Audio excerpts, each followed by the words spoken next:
আল্লাহ রাব্বুল আলামিনের কাছে কৃতজ্ঞ হচ্ছি যে আল্লাহ রাব্বুল আলামিন আমাদেরকে সাইয়্যিদুল আইয়াম জুমার দিনে আল্লাহ রাব্বুল আলামিনের ঘরে আল্লাহ রাব্বুল আলামিনের জিকির করার জন্য আগে ভাগে আসার বসার তৌফিক, যোগ্যতা, সুস্থতা, মন মানসিকতা, পরিবেশ পরিস্থিতি দান করলেন। সে আল্লাহর কাছে আমরা কৃতজ্ঞ হচ্ছি। সকলে পড়ছি আলহামদুলিল্লাহ।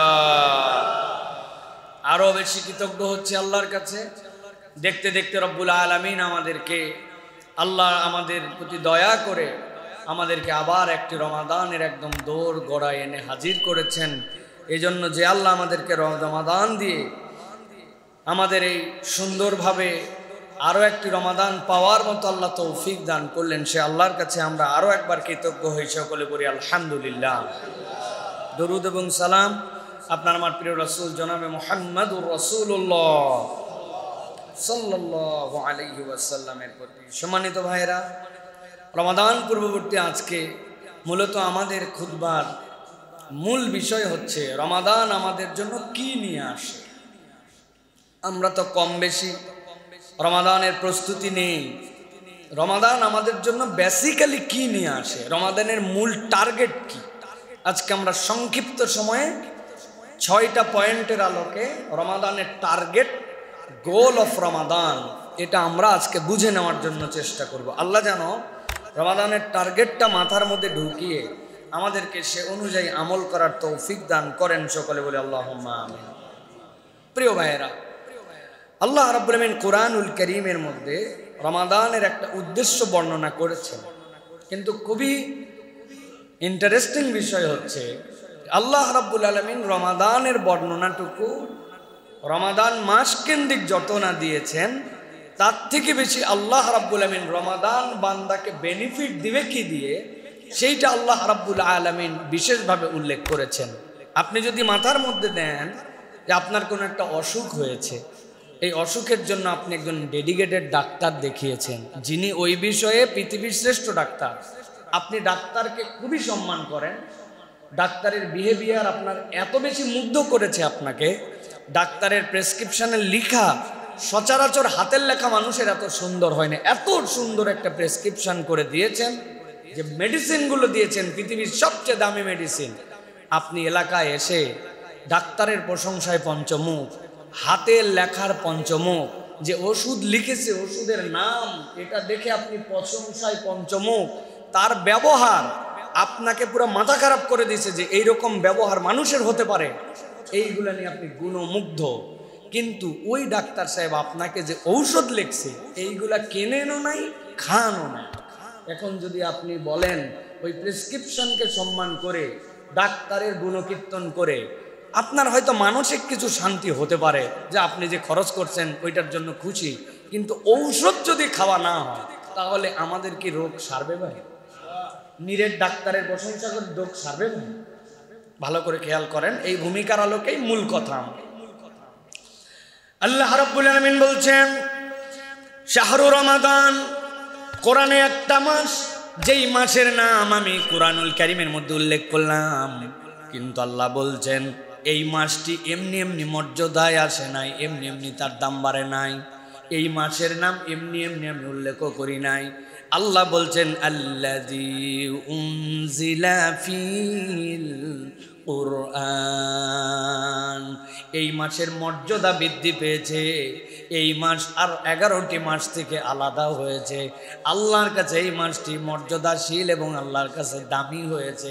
আল্লাহ বলছেন এর একমাত্র কারণ রব্বুল আলামিন এই মাসের মধ্যে তোমাদের জন্য কোরআন অবতীর্ণ করেছেন। কোরআন অবতীর্ণ করে কেন এত দাম বেড়ে গেল? কোরআনুল কারীমের দ্বারা কেন রমাদানের দাম বাড়ল? মুফাসসিরিনে কেরাম ব্যাখ্যা করেছেন, দুনিয়ার মানুষ, আল্লাহ রাব্বুল আলামিন দুনিয়াতে যা কিছু দেখতে পাও এইগুলা আল্লাহ রাব্বুল আলামিনের সৃষ্টি। ইযা আরাদা শাইআন আন ইয়াকুলা লাহু কুন ফায়াকুন, আল্লাহ নির্দেশ করেছেন হও, সাথে সাথে সেটা হতে বাধ্য হয়ে যায়। কিন্তু দুনিয়ার মানুষ জেনে রাখো, তোমার ঘরে যে মুদ্রা লিপিতে তোমার কাছে কোরআন আছে, যেইটা তুমি উচ্চারণ করে করে পাঠ করো, এইটা আল্লাহ বলেছেন হও, আর কোরআন হয়ে গেছে, বিষয়টা এরকম নয়।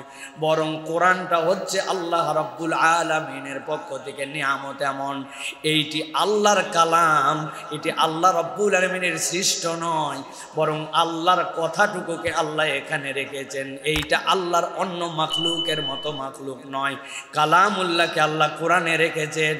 তুমি যখন কোরআন তেলাওয়াত করো, আল্লাহর বাক্যগুলি আল্লাহ তোমার ঠোঁট দিয়ে, জিহ্বা দিয়ে বের করে।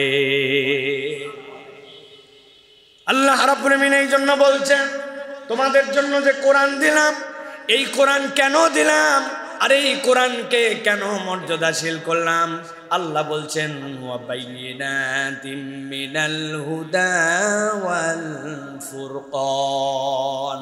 কোরআন তোমাকে কেবলমাত্র তেলাওয়াতের জন্য দেওয়া হয় নাই, কেবলমাত্র বুকে জড়ায় ধরে চুমু খাবে এই জন্য দেওয়া হয় নাই। যদিও চুমু খেলেও তোমার জন্য আল্লাহর শায়েরকে মর্যাদা দেওয়ার জন্য তুমি আল্লাহর কাছে সম্মানিত হবে, তেলাওয়াত করলে তুমি সওয়াব পাবে।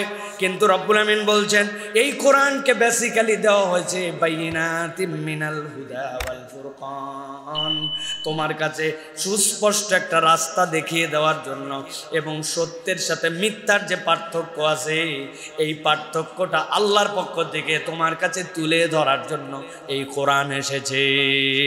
সুবহানাল্লাহ। একটা সত্য আছে, একটা মিথ্যা আছে, একটা হক আছে, একটা বাতিল আছে।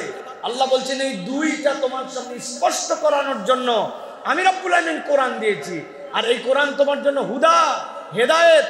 এই কোরআন এসেছে রমাদানে, এই হেদায়েত নিয়ে আসছে বলে, সত্য মিথ্যার পার্থক্যকারী নিয়ে আসছে বলে আমি রব্বুল আলামিন তোমাকে এই কোরআন দ্বারা সম্মানিত করেছি। সুবহানাল্লাহ।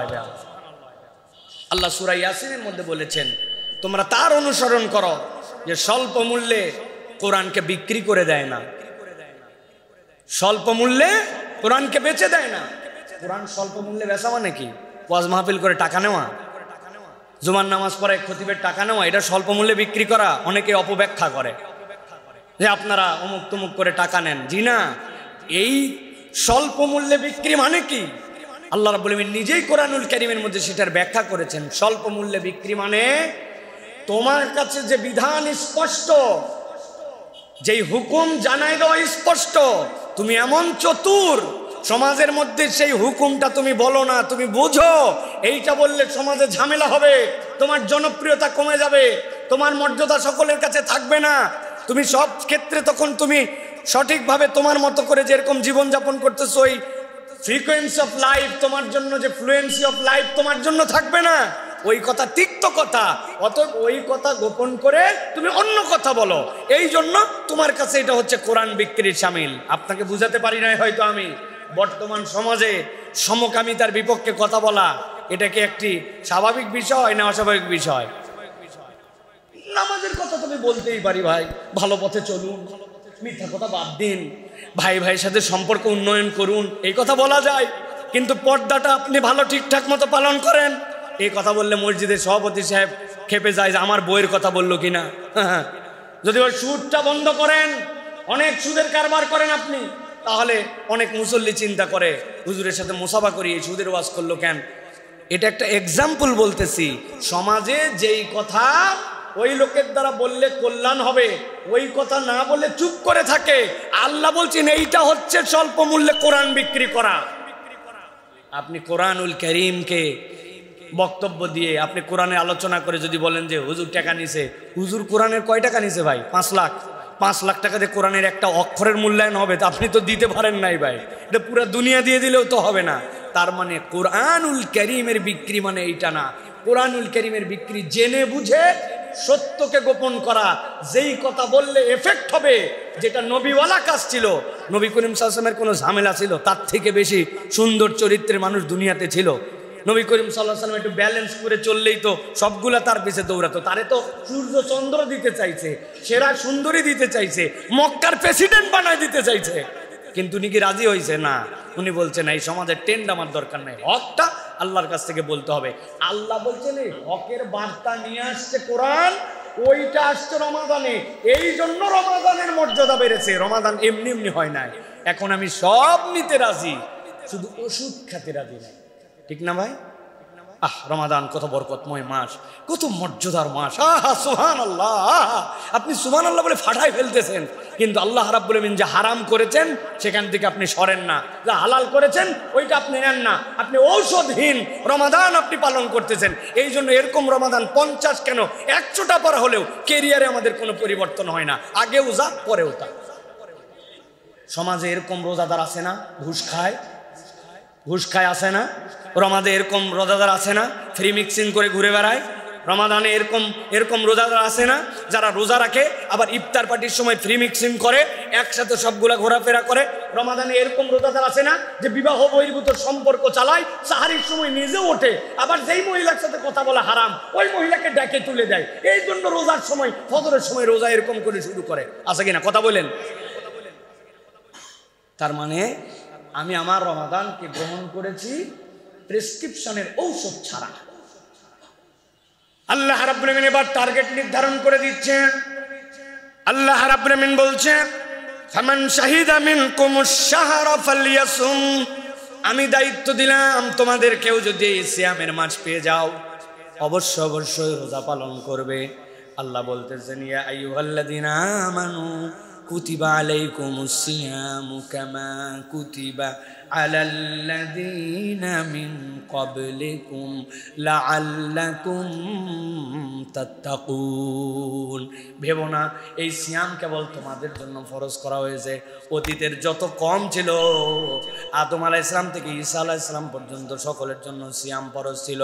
পুরা রমাদানে হয়তো ছিল না, কারোর জন্য মুহররমের সিয়াম ফরজ ছিল, কারোর জন্য জিলহজের সিয়াম ফরজ ছিল, কারো জন্য হয়তোবা দেখা যাচ্ছে আল্লাহর পক্ষ থেকে আশুরার সিয়ামটা ফরজ ছিল। অতএব কোনো না কোনোভাবে সিয়াম ছিল, কিন্তু আল্লাহ বলছেন উম্মতে মুহাম্মাদির জন্য আমি স্পেশাল করলাম, পুরা কমপ্লিট একটা মাসের প্যাকেজ বানায় দিলাম। আমার বান্দাদের দায়িত্ব দিলাম এই রমজান মাস পেলেছে যেন সিয়াম পালন করে। আর কেউ যদি সিয়াম পালন করে আল্লাহ বলছেন আশা করা যায় সে তাকওয়ার পথে থাকবে। লাআল্লাকুম তাত্তাকুন। ওই ব্যক্তি আশা করা যায় মুত্তাকি হওয়ার পথে সে এগিয়ে যাবে। সুবহানাল্লাহ। মুত্তাকি হওয়ার পথে সে আগাবে। কেমনে আগাবে? গোল প্ল্যানিং। আমি একবারে পুরা জীবনের সব গুনাহ খাতা ছেড়ে দিব। সারা জীবন বিড়ি খাইছি, চিন্তা করছি আগামীকালকে বিড়ি একবারে বাদ দিয়ে দিব, গুনাহ একবারে বাদ দিয়ে দিব, আগামীকালকে থেকে একবারে তাকবীর উলার সাথে নামাজ ধরে ফেলবো। নয়, এটা মানবীয় ফিতরাতে মানুষের দ্বারা সম্ভব নয়। মানুষকে ছোট ছোট স্টেপের মাধ্যমে মানুষকে এগোতে হয়। আল্লাহ রাব্বুল আমিন বলছেন লাআল্লাকুম তাত্তাকুন। এই রমাদান তোমাকে ছোট ছোট ফুট স্টেপ, তোমার স্টেপ মার্কগুলা নির্ধারণ করে দিবে। বেটা তুমি দিনের বেলা রোজার অবস্থায় তুমি সিগারেটটা খাও না, তাহলে তুমি তো দেখছোই 15 ঘন্টা তুমি না খেয়ে থাকতে পারো। তাহলে আস্তে করে রাতও বাদ দাও, আস্তে করে 1 মাস 1 সপ্তাহ করে তুমি 1 মাস বাদ দাও। ওই লোক তখন আল্লাহর কাছে কোনো অজুহাত দিতে পারবেন যে আল্লাহ আমি তো কোনো উপায় ছিল না, নিরুপায় হয়ে খাইছিলাম না। রব্বুল আলামিন তাকে একটা প্ল্যানিং দিয়েছেন, এই প্ল্যানিংয়ে সে বাস্তবায়িত হয়ে আস্তে করে গুনার পথ থেকে ভালোর পথে আসছে। ওই লোক নামাজ আগে কন্টিনিউ করতো না, কিন্তু রমাদানে আল্লাহ বলছেন তুমি 5 ওয়াক্ত সালাত আদায় করতে শুরু করো, জামাতের সাথে সালাত আদায় করতে শুরু করো। একটা বান্দা যদি 30 দিন সালাতে অভ্যস্ত হয় তাহলে সাবকনশাস মাইন্ডে মানুষ ওই কাজগুলিতে অভ্যস্ত হয়ে যাবে। আপনি 40-50 দিন ফজরের নামাজ টানা মসজিদে আদায় করে দেখেন, দুনিয়ার কোনো শক্তি নাই, কোনো অ্যালার্ম লাগবে না, কিচ্ছু লাগবে না, ফজরের সময় অটোমেটিক রব্বুল আলামিন আপনাকে জাগায় দিবেন। ঠিক কি না? এটা নিয়ম, এটা মানবীয় ফিতরাত। আল্লাহ রাব্বুল আমিন অটোমেটিক আপনাকে করে দিবেন। অনেক সময় ঘরের মধ্যে আলো থাকে না, আপনি আপনার বাথরুমের সিটকানি পর্যন্ত অটোমেটিক হাতের কাছে পেয়ে যান। কারণ কি? অভ্যস্ততা। আপনি আপনার বাথরুমের রাস্তা চিনেন, সিটকানির রাস্তা চিনেন, অন্ধকারের মধ্যে কল কোথায় ছাড়তে হবে জানেন, বদনাটা ধরে ফেলেন, কিছুই লাগে না। মানুষ এরকম অনেক কিছুই করে ফেলতে পারে। আর এই পৃথিবীতে মানুষ যা করে তার 90% কাজ অবচেতন মনে করে, চেতন মনে নয়। আপনি হিসাব মিলালে বুঝবেন আপনি যা করেন অবচেতন, আপনি চেতনের কাজ নাই বললেই চলে। আমি মসজিদে আসার আগে আজকে কি প্ল্যান করে আসছি যে আমি কতবার হাত নড়াবো? আমার কোনো প্ল্যান আছে ভাই? অবচেতন মনে এটা আমি করে যাচ্ছি। আমি ধাপ ফেলতেছি, কয় ধাপে মসজিদে আসবো, কয় ধাপে যাব। যদি হইতো তাহলে তো অবস্থা খারাপ। ডাক্তার যদি বলে দিত আপনার হার্টের অবস্থা খারাপ, প্রতি মিনিটে আপনি 20 বার করে নিঃশ্বাস নেবেন, ওই লোক তো 10 মিনিটের মধ্যে শেষ। ও 1 2 3 4 5 6 7 8 9 এরকম করে যদি হিসাব করে নিঃশ্বাস ফেলা লাগতো তো 10 মিনিটের মধ্যেও শেষ, ওর ক্যারিয়ার বরবাদ। আমরা আমাদের জীবনে যা করি ম্যাক্সিমাম কাজ আমরা অবচেতন মনে করি। আল্লাহ বলছেন লাআল্লাকুম তাত্তাকুন, আমি তোমার লাইফ স্টাইলেই আমি তাকওয়াকে ঢুকাই দিতে চাই। ওইটা এমনি এমনি আসবে না। রমাদানের প্র্যাকটিসে ও জামাতবদ্ধ নামাজ আদায় করছে, রমাদানের প্র্যাকটিসে মিথ্যা ছেড়েছে, রমাদানের প্র্যাকটিসে ঝগড়া বাদ দিছে, রমাদানের প্র্যাকটিসে চোখের গুনাহ বাদ দিছে, রমাদানের প্র্যাকটিসে ও দান খয়রাতের অভ্যস্ত হয়েছে। আল্লাহ বলছেন এরপরে ফকির আসলে তখন মুখ দিয়ে বলতে মন যাবে না মাফ করো, তখন পকেটে অটোমেটিক হাত চলে যাবে। আল্লাহ বলছেন এই ট্রেনিং এর জন্য আমি রমাদান মাস দিয়েছি। সুবহানাল্লাহ। প্রিয় ভাইয়েরা, আমি অনেক সময় বলি, আমরা অনেকে বাইক চালাই, অনেকে গাড়ি চালায়। আমার গাড়িটা যখন 3000 কিলোমিটার চলে, 3500 কিলোমিটার চলে, তখন আমাকে বলে দিচ্ছে গ্যারেজওয়ালারা যে ভাই গাড়িটা কিন্তু 3500 হলে আবার আমাদের গ্যারেজে নিয়ে আইসেন, এর বেশি চালালে আপনার জন্য মোবাইল টোবেলগুলো বেশি হয়ে যায়, তা আপনার জন্য কিন্তু গাড়িটার ইঞ্জিনে ক্ষতি হতে পারে। আমি তো 3200 কিলোমিটার বেশি গাড়ি চালাই না, চিন্তা করছে 3500 তো আমার দামি ইঞ্জিন যদি ক্ষতি হয়ে যায়, আমার গাড়ির যদি ক্ষতি, ভাই 300 কিলোমিটার কম চলা। নিয়ে চলে গেলাম, ওরা নিয়ে যাওয়ার পরে সাথে সাথে মোবাইল ডাউন দিল, দিয়ে নতুন মোবাইল দিল, মোবাইল ফিল্টারটা লাগাই দিল, এয়ার ফিল্টারটা চেঞ্জ করে দিল, এসি ফিল্টারটা চেঞ্জ করে দিল। বলছে হুজুর সময় আছে হাতে? বললো আছে, তাহলে একটু 4টা চাকা খুলে একটু ব্রেকগুলো মিলাই দেয়, ব্রেক শুগুলো সুন্দর করে ঝাড়ে মুছে। বললো না সমস্যা নাই, ড্রাম ঠিক আছে, ব্রেক ঠিক আছে, আপনার এখন মোবাইল গিয়ার সব ঠিক আছে, আপনি আপনার গাড়ি নিয়ে চলে যান। আবার 4000 কিলোমিটার পর্যন্ত আমি আবার ড্যাম কেয়ার গাড়ি চালাচ্ছি। আমি প্রিয় ভাইরা, খুব ভালো করে বোঝেন, একটা মানুষের 11 মাসের জিন্দেগিতে সে সাধ্যমতো চেষ্টা করে, সাধ্যমতো বেঁচে থাকার সব মাসের মধ্যেই আপনার জন্য চোখের গুনাহ থেকে হেফাজত করা দায়িত্ব, মনের গুনাহ থেকে হেফাজত দায়িত্ব। কিন্তু আল্লাহ রাব্বুল আমিন এবার বলছেন এটা স্বাভাবিক নয়, এবার তোমাকে ট্রেনিং সেন্টারে ওয়ার্কশপে নিয়ে আসলাম, তুমি এখন ওয়ার্কশপের মধ্যে ঢুকে যাও। এখন এই জায়গাতে তোমাকে করতে করতে তো এখন সে জাহান্নামের পথে চলে গেছে, আমি আমার বান্দাকে ওয়ার্কশপে ঢুকালাম, আমার বান্দাকে আমার পক্ষ থেকে রহমত, আমার পক্ষ থেকে মাগফিরাত, আমার পক্ষ থেকে নাজাত। শয়তান যেটা বিদ্রোহী তাকে আটকায় রেখে জান্নাতের দরজা খুলে, আসমানের দরজা খুলে আমার বান্দাকে আবার রেডি করে, আমার বান্দা যদি ওই পরবর্তী রমজানের আগে থেকে এই পর্যন্ত যে রোজা, এর মধ্যে সব গুনাহ মাফ করে দিয়ে আমার বান্দাকে আবার জান্নাতের উপযুক্ত করে দিলাম। সুবহানাল্লাহ। এটা রমজানের টার্গেট।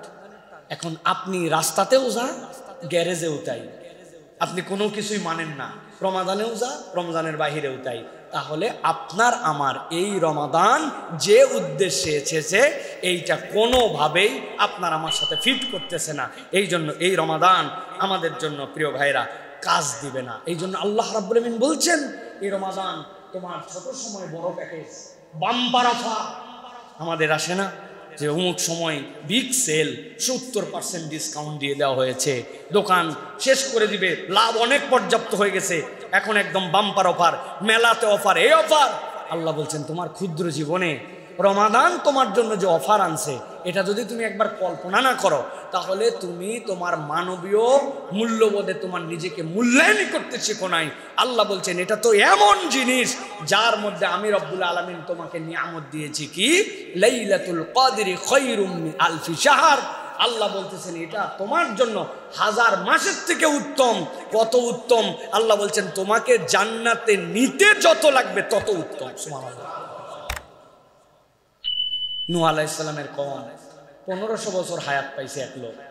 এ যদি 15 বছরে বালেগ হয়, 1500 বছর হায়াতে 1485 বছর কম বেশি আল্লাহ রাব্বুল আলামিনের জন্য নামাজ কালাম ইবাদতের সুযোগ পাইছে। আর আপনি আমি 60 বছরের জীবনে 15 বছরে বালেগ হয়ে অর্ধেক ঘুমায়া, অর্ধেক বাথরুমে কাটায়া, অর্ধেক খাইয়া, পুরা 60 বছরের জীবন 1.5 বছর ইবাদত হিসাব করলে হবে না, পুরা আপনি বের করতে পারবেন না, সব মিলে 1.5 বছর হবে না।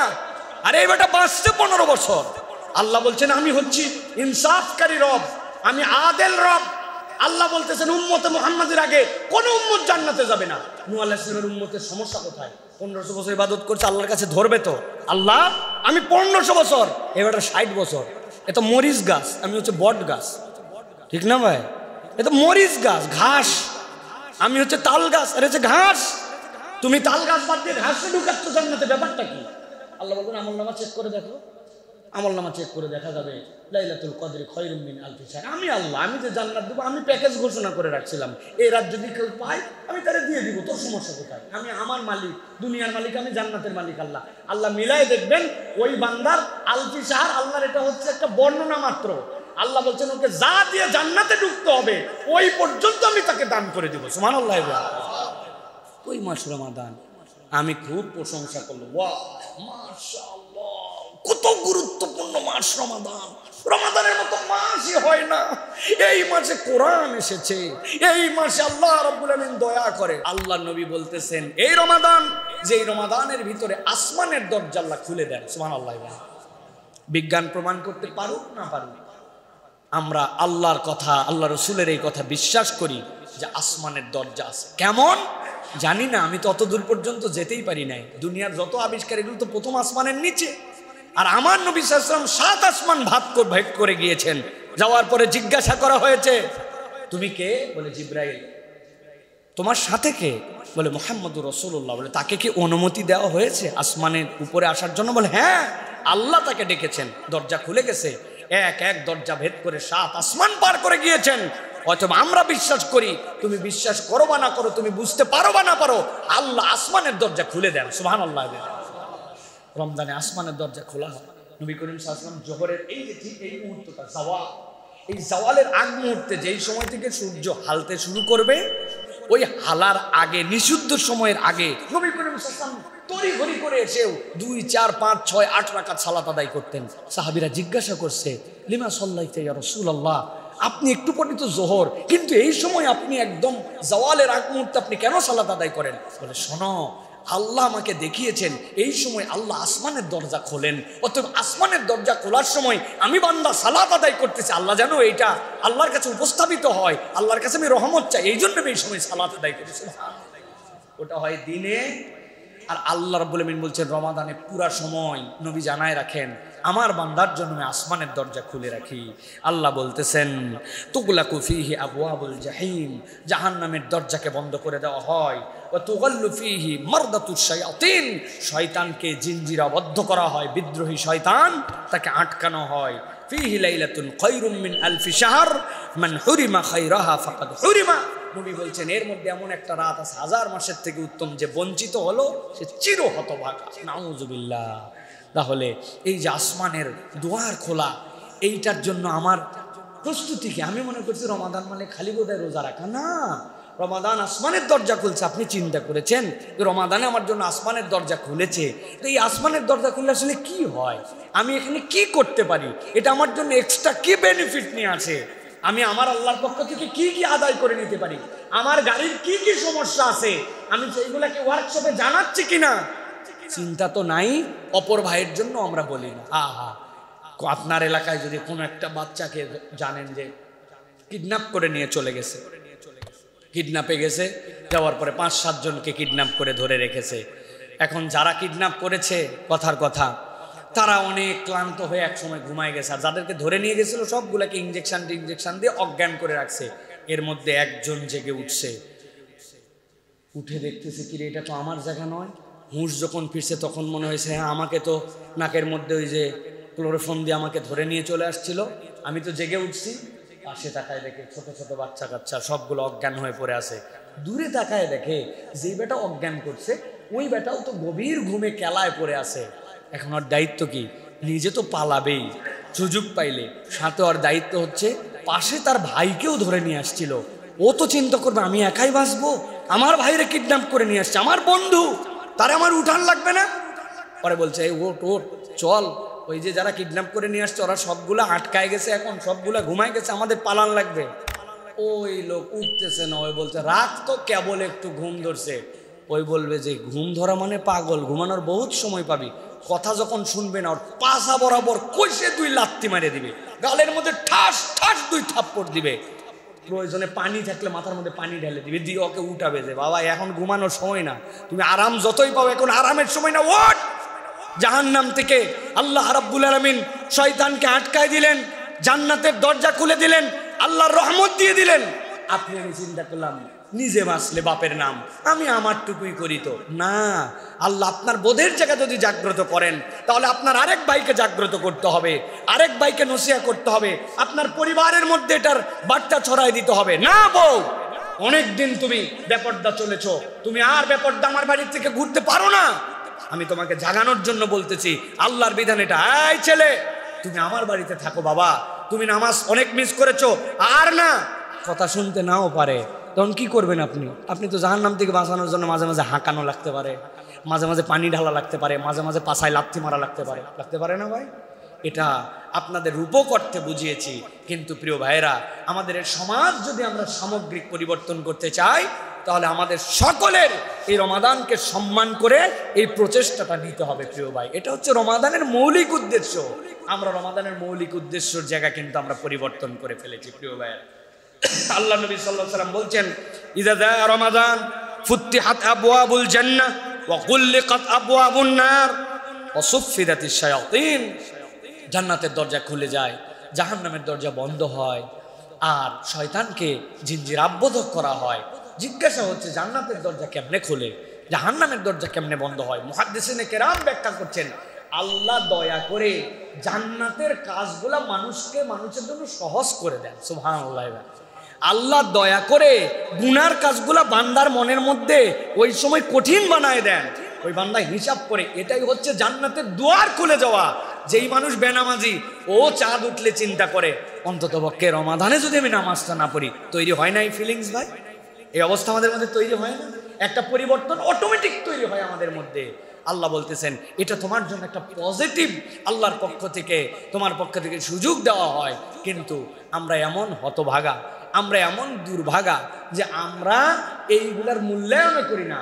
আগে রমাদানে তাও একটু উৎসাহ উদ্দীপনা ছিল, এখন উৎসাহ উদ্দীপনাও আমাদের মধ্যে থেকে হারায় যাচ্ছে। ঠিক না ভাই? রমাদান আসতেছে, রমাদান গ্রহণ করতে হবে। আমি যদি জিজ্ঞাসা করি, হিজরি সাল কত এবার ভাই বলেন তো? বলেন না, কততম রমজান রাখতেছেন? 2025-এর রমাদান না? হ্যাঁ, আমাদের কি অবস্থা চিন্তা করেন। আপনার সন্তানকে যদি জিজ্ঞাসা করেন, রমাদানের আগের মাস কি বাপ, পরের মাস কি? বলে রমাদানের আগের মাস জানুয়ারি, ফেব্রুয়ারি, আর রমাদানের পরের মাস এপ্রিল না মার্চ। এইটা কি রমাদানের আগের পরের মাস? না। রমাদানের এই যে আমাদের মধ্যে থেকে ধর্মীয় চেতনাগুলা নামতে নামতে নামতে আমরা যে কোথায় যে ঠেকায় গেছি প্রিয় ভাইরা। এই জন্য অন্তত পরিবারে একটু উৎসাহ দেন, বাচ্চা কাচ্চাকে একটু জাগরুক করেন। আমি তো আমার বাচ্চাদের জন্য সবসময় বলি, ওদের প্রস্তুতি শুরু হয়ে গেছে রমাদানের। তারা সুন্দর করে প্ল্যাকার্ড লিখছে। আমার বাড়ির মধ্যে সাধ্যের মধ্যে যতটুকু ওই চাঁদ, ওই তারা, ওইটা ঝুলানো, তাদের মধ্যে একটা উৎসাহ দেওয়া রমাদানের জন্য। প্রথম রোজা, তারপরে কোন রোজা, তারপরে রমাদানে কি করবে, ছোটবেলার থেকে এই উৎসাহগুলি দেওয়া, এই উদ্দীপনাগুলি দেওয়া। অনেক সময় মনে হবে এটা লোক দেখানো, কিন্তু এটা লোক দেখানো নয়। আপনি একটা বড় কিছুর প্রাপ্তিতে আপনি আপনার ছোট জেনারেশনকে রেডি করতেছেন, তাদেরকে মেন্টালি এটার জন্য বিল্ড আপ করতেছেন। এটা আল্লাহ চান। এটা হচ্ছে রমাদানের একটা সম্মান প্রিয় ভাইয়েরা। আরেকটা হাদিসের কথা আমরা শুনি প্রিয় ভাইয়েরা, চলেন। যে হাদিস দ্বারা আমরা বোঝার চেষ্টা করব যে সিয়ামের আসল কাজ কি, আর তাকওয়ার আসল জায়গাটা কোথায়, তাকওয়ার আসল জায়গা কোথায়, আর সিয়ামের আসল কাজ কি প্রিয় ভাইয়েরা। ভালো করে একটা জিনিস হৃদয় থেকে অনুভব করার জন্য চেষ্টা করেন। কি সেইটি? দুনিয়ায় যত আমল আপনি করেন, ভালো করে কথাটা শুনুন, দুনিয়ায় যত আমল আপনি করেন সব আমল মানুষ দেখতে পারে, কারেকশন দিতে পারে। একজন সালাত আদায় করতেছে, আপনি দেখছেন সালাত আদায় করছে, ওই লোকটা এক সপ্তাহ মসজিদে আসে নাই, আপনি বুঝছেন ওই লোকটা আসে নাই, তাহলে নামাজ পড়া নামাজ না পড়া দেখা যায়। জাকাত, এই লোকের যে সম্পদ আছে হিসাবে জাকাত দেওয়ার কথা, কেউ না কেউ কারেকশন, আপনার ম্যানেজার হলেও বের করে ফেলতে পারবে উনি ঠিকঠাক মতো হয়তো জাকাত দেয় নাই। হজ আপনি করেছেন কি করেন নাই, এটা তো সকলের সামনেই দেখা যায়। তার মানে দুনিয়াতে যতগুলি ইবাদত, এই ইবাদতগুলি দেখা যায়, এই ইবাদতগুলির একটা বাহ্যিক রূপ আছে। একমাত্র ইবাদত যেটা সিয়াম, যেটা বাহির থেকে আপনি আসেন কি না আসেন কেউ এটা দেখতেও পারে না, বলতেও পারে না। একজন বেরাজদার যদি আপনার এখানে এসে বলে আমি রোজা আছি, আপনি কি দিয়ে প্রমাণ করবেন যে রোজা নাই? আপনার তো কোনো প্রমাণ করার সুযোগ নাই। বাথরুমের ভিতরে যাই খাইছে, হোটেলে খাইছে, পরিবার জানে না, বাহিরে যায় খেয়ে নিছে, অথবা কোনোভাবে তার মধ্যে রোজা ত্যাগ করে ফেলছে, আপনি বলতে পারবেন না। তার মানে সিয়াম একমাত্র ইবাদত যেটা আপনার ব্যক্তির সাথে সম্পর্কিত আর আল্লাহর সাথে সম্পর্কিত। এই জন্য আল্লাহ রাব্বুল আলামিন বলেছেন, আস-সাওমু লি ওয়া আনা আজজি বিহ, সিয়াম হচ্ছে কেবল আমার জন্য। দুনিয়ার সব ইবাদতের হিসাব করে আল্লাহ রাব্বুল আলামিন সওয়াব দিবেন, কিন্তু আল্লাহ সিয়ামের কি দিবেন আল্লাহ বলছেন সেটা বললাম না। আল্লাহ বলে রাখছেন সিয়াম আমার জন্য আর সায়েমের জন্য আমি আল্লাহই হচ্ছে রিওয়ার্ড। সুবহানাল্লাহ। আল্লাহ স্বয়ং ওই বান্দার জন্য, রোজাদারের জন্য আল্লাহর পক্ষ থেকে রিওয়ার্ড। আল্লাহ রাসূল সাল্লাল্লাহু আলাইহি ওয়াসাল্লাম বলছেন, কুল্লু আমাল ইবনে আদম লাহু ইল্লা সিয়াম, প্রত্যেক আদমের, বনি আদমের ইবাদত তার জন্য, শুধুমাত্র সিয়াম ছাড়া। ফাইন্নাহু লি ওয়া আনা আজজি বিহি, নিশ্চয় জেনে রাখো সিয়াম আমার জন্য কেবল, বান্দা কেবল আমার কাছেই ওটা উপস্থাপন করতে পারে, আর আমি আল্লাহ তাকে এই সিয়ামের জন্য রিওয়ার্ড দান করব। ওয়াসিয়ামু জান্নাহ। এরপরে নবীজি বলছেন, জেনে রাখো তোমাদের জন্য সিয়াম হচ্ছে ঢাল স্বরূপ। ঢাল স্বরূপ তোমাকে কেউ তীর মারতেছে, তোমার কাছে যদি ঢাল না থাকে তোমার বুকে লেগে যেতে পারে, কপালে লেগে যেতে পারে। নবীজি বলছেন সিয়াম ইমানদারদের জন্য ঢাল স্বরূপ। এখন কিসের থেকে সিয়াম আমাকে হেফাজত করে? কিসের জন্য আমার জন্য ঢাল? কোন ক্ষেত্রে সে আমাকে প্রতিরক্ষা করে? আল্লাহ রাসূল সাল্লাল্লাহু আলাইহি ওয়াসাল্লাম বলছেন, ওয়াইদা কানা ইয়াউমু সাওমি আহাদিকুম ফালা ইয়ারফুস ওয়ালা ইয়াসখাব। নবীজি বলছেন, জেনে রাখো যদি তোমাদের মধ্যে থেকে কেউ সিয়াম পালন করে, আমি আল্লাহর পক্ষ থেকে জেনে বললাম দুইটা জিনিস থেকে যেন সে নিজেকে মুক্ত রাখে। একটা কি, সে যেন গুনাহ খাতা না করে, আর 2 নম্বর হচ্ছে সে যেন তার নিজেকে সামলায় নিয়ে চলে। গুনাহ খাতা মুক্ত সিয়াম তার লাগবে। আপনাকে এই সিয়াম আপনার গুনাহ খাতা মুক্ত হওয়ার ট্রেনিং আপনার জন্য উপস্থাপন করে। মুসলমান একজন, তাকে যদি বলেন তুই চুরি কর, মুসলমান নামাজি, সে চুরি করতে পারবে না। নামাজ বাদ দে, নামাজ বাদ দেবে কিভাবে? যাকাত দিস না, শয়তান উস্কাই দিয়েছে, চিন্তা করবে আল্লাহ তোমার সম্পদ না দেই কেমনে। কিন্তু যেই মুসলমান নামাজ পড়ে, যেই মুসলমান হজ করে, যেই মুসলমান দুনিয়ার ভালো কাজ করে, দেখবেন ওই মুসলমানও এমন কতগুলা গুনাহ করে যেটাকে সে গুনাহই মনে করে না। মুখ দিয়ে এমন কথা ভরভরায় বলে যেই কথাকে গুনার কথা, এটা তার টেনশনের মধ্যে নয়, চিন্তার মধ্যেও নাই। 10 বন্ধু মিলে বসছে, হেন কোনো কথা নাই তার মধ্যে বের হয় না, এমন কোনো গালি নাই তার মধ্যে আসে না, এমন কোনো ধরনের বাজে কথা নাই যেগুলো তার মধ্যে আটকায়। ওইগুলো বলে আবার সালাত আদায় করতে চলে আসে, ওইগুলা বলে আবার যাকাত দিয়ে দেয়, ওইগুলা বলে হজের সফর করে চলে আসে, কিন্তু তার আচরণও চেঞ্জ হয় না, তার মুখও চেঞ্জ হয় না। এই জন্য নামাজি, হাজি এই মানুষগুলারও মুখের যে অপরাধ, মুখের যে গুনাহ, এইটা সে মুক্ত হতে পারে না। নবী করিম সাল্লাল্লাহু আলাইহি ওয়াসাল্লাম বলছেন, ফাইন সাব্বাহু আহাদুন আও কাতালাহু ফালইয়াকুল ইন্নী ইমরুউম সাইম। তাকে যদি কেউ এসে গালি দেয়, অথবা তার সাথে কেউ যদি মারামারি করতে আছে, ঝগড়াঝাটি করতে আছে, সে যেন বলে দেয় আজকে আমি রোজা অবস্থায় আছি, আমি তোমার সাথে মুখ দিয়ে কথা বলে গালাগালি করতে পারবো না, ঝগড়াঝাটি করতে পারবো না, মারামারি করতে পারবো না, আমি সায়েম। আল্লাহ নবী বলছেন একমাত্র সিয়াম তোমার জন্য এই জুন্নাহ, তোমার জন্য এটা ঢাল। কোনো ইমানদার যদি এই প্র্যাকটিস করে তাহলে তার জীবনের অন্য গুনাহ ছাড়া আর কোনো ব্যাপারই না। সুবহানাল্লাহ। নবীজি বলছেন যদি তুমি কিছু বলতে চাও তাহলে তুমি ভালোটি বলো, আর যদি না বলতে পারো তাহলে চুপ করে থেকো। পৃথিবীতে একটা ইবাদত, ব্যতিক্রম ইবাদত, আর কোনো ইবাদত এরকম নাই। সবাই গল্প গুজব করতেছে, ফাউল কথা বলতেছে, আর আপনি চিন্তা করছেন আমি কোনো কথা বলবো না, কথা বললে এই জায়গাতে আজগুবি কথা হবে, তুমি চুপ করে আছে। আপনি যদি নিয়ত করে চুপ করে থাকেন, আপনি যতক্ষণ কথা বলবেন না, এমনকি সুবহানাল্লাহ বলেন নাই, আলহামদুলিল্লাহ বলেন, কোনো তাসবিহ বলেন নাই, কিন্তু চুপ করে আছেন, আল্লাহর ডান কাঁধের ফেরেশতা লেখে হয়রান হয়ে যাবে। আপনার আমল নামায় শুধু সওয়াব আর সওয়াব লেখা হবে। আর আমাদের অবস্থা কি?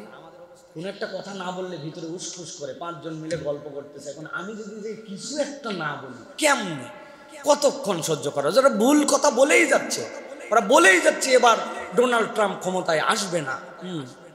আমি যদি পণ্ডিতি না ফলায় একটা কথা যদি না বলি, কোথায় ডোনাল্ড ট্রাম্প আর কোথায় আমি? আমি চিন্তা করলাম দৌড় বেটা, তোমাদের কোনো দুনিয়া সম্পর্কে কোনো ধারণাই নাই, বেকুবের দল কোথাকার। আমার স্টাডি বলতেছি, উনার স্টাডি, এই যে শুরু হয়ে গেল মিনিংলেস। না আমার দুনিয়ার জন্য কল্যাণ, না আমার কোনো অর্থনৈতিক কল্যাণ। ভাই হ্যাঁ, এই কথা বলে যদি আমি $10 পাইতাম তাহলে কিন্তু আমি বলতাম আপনি বলেন ভাই 10টা রেমিটেন্স আমাদের দেশে আসুক, আপনি উমুকের দালালি করে তুমুকের কথা বলে $10 আসে। এই কথা বলার পরে আপনাকে যাওয়ার সময় যারা যারা চায়ের দোকানে ছিল তারা বললে, বাপ রে আপনি এত সুন্দর আমাদেরকে জ্ঞান দিয়ে গেলেন, ধরেন মুসাফা করে আপনি 100 টাকা রাখেন, এত সুন্দর কথা বলেন, জিন্দেগিতে দিছে কেউ? তো আপনি হুদামিশা এই পেশাল পারেন কি জন্য? আপনি হুদামিশা, নবীজি এটার থেকেই বাঁচতে বলছেন। ওটা নামাজি বেশি করে, রোজাদার করে, হজকারী করে। নবী করিম সাল্লাল্লাহু আলাইহি ওয়াসাল্লাম বলছেন, কথা বললে ভালোটা বলো, কল্যাণকর কথা, আর না বলে চুপ করে থাকো। তুমি যদি নিয়ত করে চুপ করে থাকো, আল্লাহ তোমার আমলনামায় সওয়াব দান করবেন। সুবহানাল্লাহ। এটা মনে রাখেন প্রিয় ভাইরা। লোকজন বলবে ভাব হয়ে গেছে, সুপি হয়ে গেছে, একবারে কোনো কথাই কয় না। আগে ভকর ভকর করে বাঁচতো না, এখন বিরাট বুজুর্গ সাজছে। বলুক ভাই, তার কথা ওই বলুক, তার আমলনামা সে নিয়ে চলুক, আমার আমলনামা আমারে নিয়ে যাওয়া লাগবে কি ভাই? ঠিক না?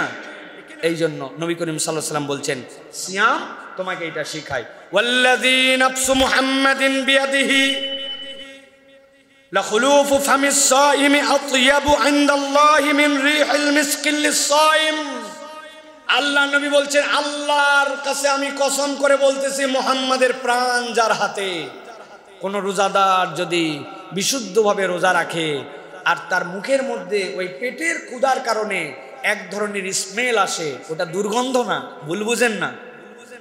আপনার দাঁতের মধ্যে গোস্ত আটকায় আছে, দাঁত মেসওয়াক করেন না, 5 ওয়াক্ত নামাজের আগে আপনার মেসওয়াকের সাথে সম্পর্ক নাই, ব্রাশ করেন না, খাওয়ার শেষে ব্রাশ করেন না, ওইটা আপনার মুখের দুর্গন্ধ। ওই দুর্গন্ধ আপনি বুঝতে পারেন না, কিন্তু ওই দুর্গন্ধ আছে। কিন্তু নবীজি বলছেন এটা ভিন্ন। সে মুখ পরিষ্কার রাখছে, মেসওয়াক করছে, ক্লিন, কিন্তু তার স্টোমাকটা যে ফাঁকা, ওইখান থেকে এক ধরনের স্মেল আসে খালি পেটের। যদিও ওইটা সুখকর নয়, কিন্তু আল্লাহ ওই রোজাদারের স্মেলকে এত পছন্দ করেন, নবী বলছেন মুহাম্মদ সাল্লাল্লাহু আলাইহি ওয়াসাল্লামের প্রাণ যেই সত্তার হাতে, আমি তার কসম করে বলতেছি, মিশকে আম্বরের সুগন্ধির থেকে আল্লাহর কাছে রোজাদারের এই গন্ধ পছন্দ। সুবহানাল্লাহ। কারণ কি? কারণ সে কারো জন্য সিয়াম রাখে না। সে চাইলে চুরি করে পানি খাইতে পারতো, চুরি করে খাইতে পারতো, সে চাইলে চোখের গুনাহ করতে পারতো, হাতের গুনাহ করতে পারতো, কান দিয়ে বাজে কিছু শুনতে পারতো, মন দিয়ে বাজে চিন্তা করতে পারতো, সব বাদ দিছে। আর পেটের থেকে স্মেলটা আসতেছে, আল্লাহর কাছে ওইটা এত পছন্দনীয়। নবী করিম সাল্লাল্লাহু আলাইহি ওয়াসাল্লাম বলছেন, লিস-সাইমি ফারহাতান, একজন রোজাদারের জন্য 2টা আনন্দের সময়। একটা ইয়াফরাহুমা ইযা ইফতারা।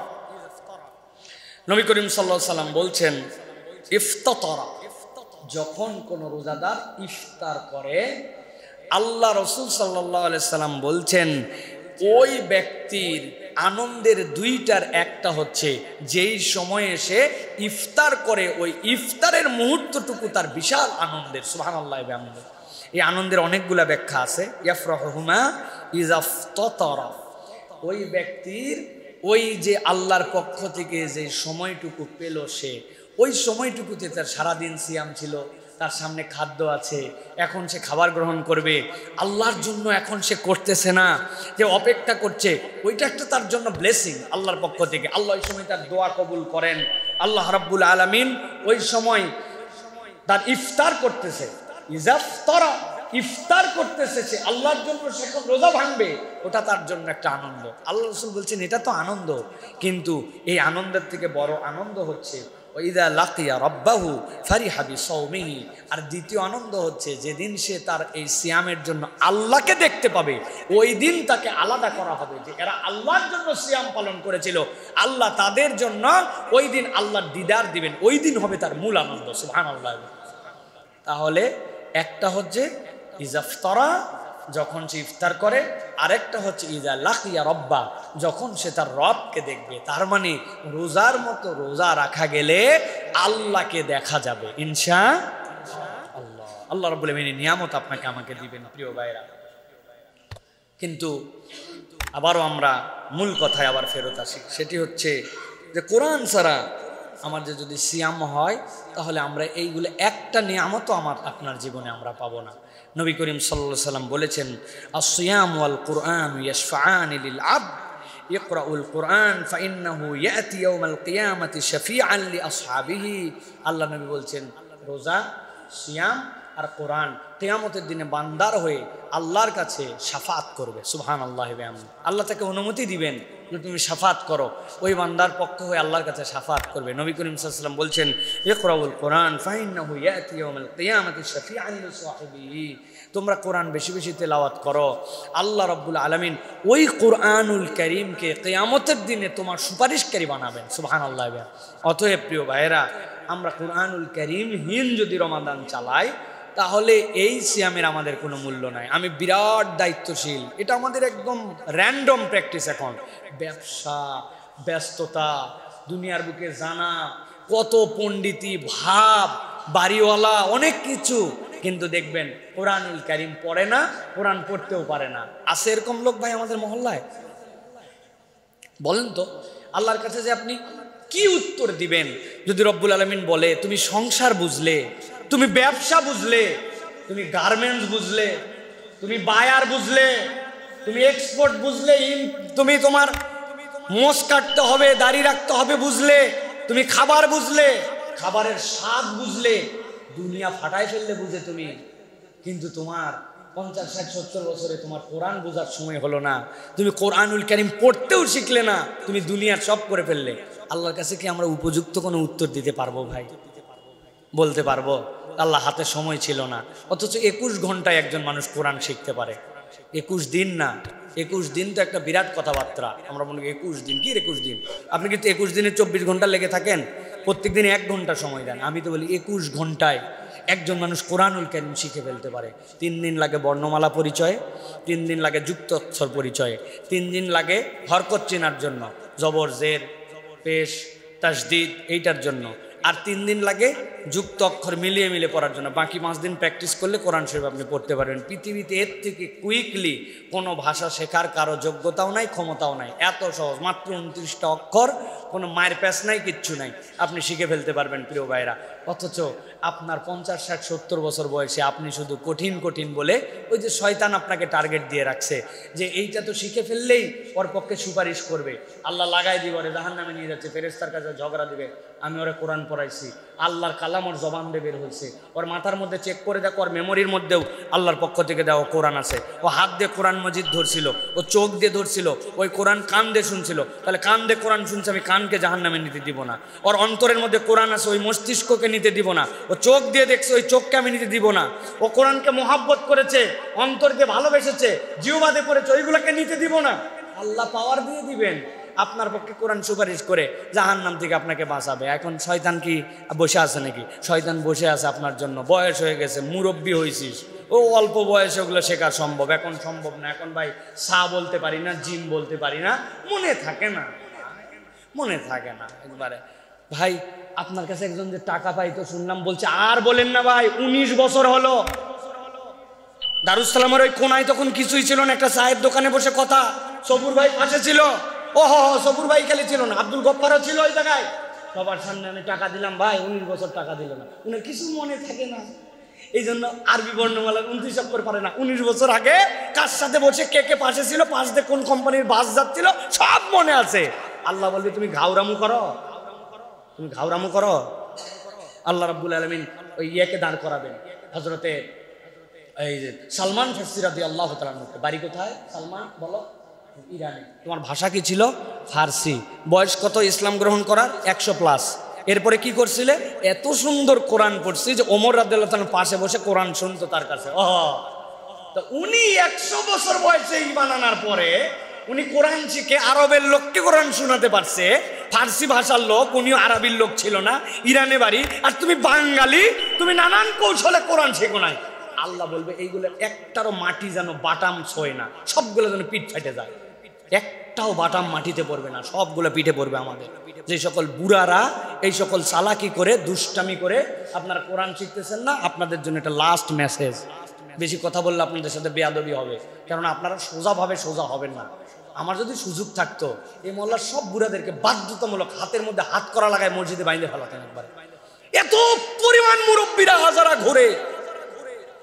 ঘোরে ওই কোনার মধ্যে বিনা কারণে, ওই যে কোনার মধ্যে যে ইয়ার দোকানটা আছে, ওই যে জুতা পালিশ করে, কোথায় দাঁড়ায় আছে ওই জায়গায় জুতা পালিশ দেখতেছে। আমি একজন বললাম, চাচা আমি তো অনেকক্ষণ দেখলাম আপনি জুতা পালিশ করতেছেন, দাঁড়ায় থাকলে কষ্ট, আমি একটা টুল এনে দেই, বসো। বলছে না না বাবা, আমার তো কোনো জুতা টুতা দেয়নি। আমি বললাম, কার কাছে আমি টুল অফার করলাম রে বাবা? আমি মুরব্বী দেখে মনে করছি একটা টুল দেই, উনি বসু। বলে না, এমনি একটু দাঁড়ায় আছে দেখতেছি, হ্যাঁ ওনার কোনো কাম নাই। কিন্তু কোরআন যদি পড়তে বলেন, মসজিদে উদ্যোগ নেওয়া হবে, দেখবেন আর খুঁজে পাওয়া যাবে না, কাজের কোনো শেষ নাই। শরীরটা ভালো না, মাজাটা পেটটা গ্যাস কেন শরীরটা কয়দিন হলো খুব ম্যাজ মিছা চাই, টিভির সামনে বসে রিমোট নিয়ে বুড়া চাঙ্গা হয়ে গেছে। আল্লাহর ওয়াস্তে আমরা একটু পরিবর্তন হই। কোরআন ছাড়া রমাদান মিনিংলেস। Please believe me. আপনি ডাক্তারকে সম্মান করেছেন, প্রেসক্রিপশনকে সম্মান করেছেন, আপনি ডাক্তারের পারফরমেন্স আপনি মুগ্ধ, কিন্তু আপনি মেডিসিন গ্রহণ করেন নাই। কোরআন হচ্ছে মেডিসিন। আল্লাহ এটাই বলছেন, শাহরু রমাদান আল্লাযী উনজিলা ফীহিল কুরআন হুদাল লিন্নাস ওয়া বাইয়িনাতিম মিনাল হুদা ওয়াল ফুরকান। আল্লাহ বলছেন এটা তোর জন্য হেদায়েত, সত্য মিথ্যার পার্থক্যকারী। অতএব আসুন আমরা এই রমাদানে কোরআন গ্রহণ করার জন্য চেষ্টা করি। রাজি আছি তো ইনশাআল্লাহ?